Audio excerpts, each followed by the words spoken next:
আসসালামু আলাইকুম guys, welcome back to my channel assembler seed. আজকে আমি আপনাদের সাথে শেয়ার করব আলুর ডাল।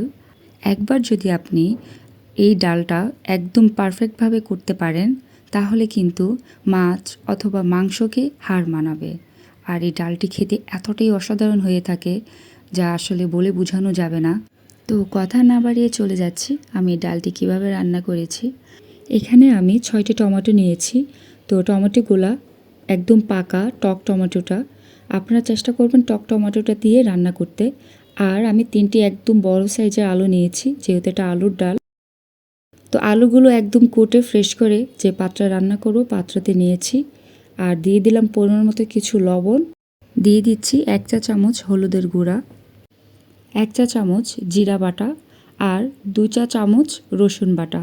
এখানে চাইলে আপনি জিরা গুঁড়াটাও ব্যবহার করতে পারেন। সব কিছু দিয়ে মিক্সড করে প্রায় 6 থেকে 7 মিনিটের জন্য ঢাকনা দিয়ে রেখে দিব। 7-8 মিনিট আমি আলুটাকে সেদ্ধ করে নিয়েছি। তো এই মুহূর্তে এখন আমি নাড়া দিয়ে নিব আর আলুটা কেমন সেদ্ধ হয়েছে তা চেক করে দেখব। আলুটা যখন 50% হয়ে যাবে, মানে 50 ভাগ হয়ে যাবে, তখন কিন্তু আলুটার সাথে আমি এখানে যেই টমেটোগুলো রেখেছি তাই কেটে দিয়ে দিলাম। তারপর দিয়ে দিচ্ছি এখানে 2টি পেঁয়াজ। আমি 2টি বড় সাইজের পেঁয়াজ নিয়েছি। সব কিছু দিয়ে একটু মিক্সড করে নিব। মিক্সড করে আবারও 6 থেকে 7 মিনিটের জন্য ঢাকনা দিয়ে দিব। তার মাঝে এসে আমি 3টা কাঁচামরিচ দিয়ে দিচ্ছি মাঝখান দিয়ে ভেঙে। কাঁচামরিচ ফার্স্ট দেইনি, তার কারণ হচ্ছে বাসায় অনেকে ঝাল পছন্দ করে অথবা অনেকে ঝাল একদমই কম খায়। তো সেই বুঝেই কিন্তু ঝালটা ব্যবহার করবেন।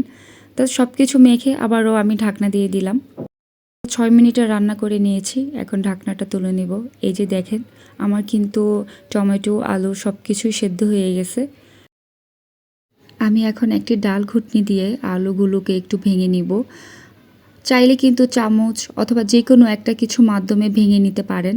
যেহেতু এটি আলুর ডাল, তার জন্য আমি সবগুলোকে ভেঙে দিচ্ছি। চেষ্টা করবেন একদম ভেঙে দিতে, না হয় কিন্তু আস্ত থাকলে খেতে ভালো লাগবে না।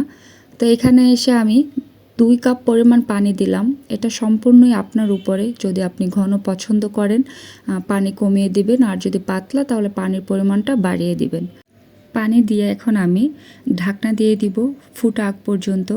তো এখানে কিন্তু 3-4 মিনিট আমি রান্না করে নিয়েছি আর ডালটাকে ফুটাবো না। ডালটা কিন্তু হয়ে গেছে, এখন ফোড়ন দেওয়া বাকি। তো ডালটা উঠিয়ে নিব।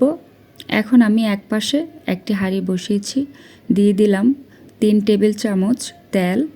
তেলটা যখন গরম হয়ে আসবে এখানে আমি একটি রসুন আর একটি পেঁয়াজ কুচি দিয়ে দিচ্ছি। পেঁয়াজ আর রসুনটা বাদামি হওয়া পর্যন্ত এরকম ভাজতে থাকবো।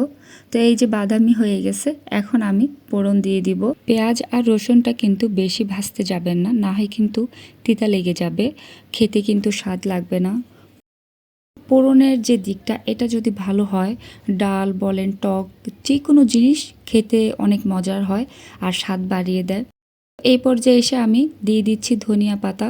ধনিয়া পাতা দিয়ে আমি ঢাকনা দিয়ে দিব। আর ঢাকনা দিয়ে কিন্তু আমি চুলার আঁচটা অফ করে দিছি।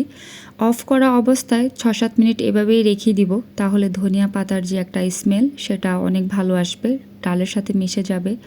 তো এই তো তৈরি হয়ে গেল একদম নিরামিষ ডাল।